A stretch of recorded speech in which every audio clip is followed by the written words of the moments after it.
আপনি কি খেয়াল করেছেন গুগল ডায়ালার বা ফোন অ্যাপে হঠাৎ কিছু পরিবর্তন এসেছে?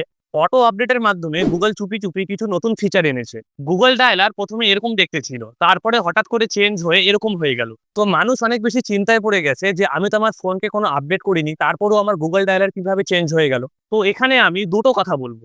নাম্বার ওয়ান, যদি আপনি এটা ঠিক আগের মতন করতে চান তাহলে সিম্পল গুগল ডায়ালার অ্যাপ্লিকেশনে ট্যাপ অ্যান্ড হোল্ড করুন। এরপর অ্যাপ ইনফোতে যান। এরপর এখানে থ্রি ডটে গিয়ে আনইনস্টল ও আপডেটে ক্লিক করে দিন। ব্যাস, তারপর আপনার গুগল ডায়ালার ঠিক আগের মতন হয়ে যাবে। আর এটা করলে আপনার কোনো কন্ট্যাক্ট ডিলিট হবে না, শুধু আপনার কল হিস্ট্রিগুলো মুছে যাবে। এটা অ্যাকচুয়ালি গুগলের অটো আপডেট ছিল, যেটা একা একাই সব ফোনে আপডেট হয়ে গিয়েছিল।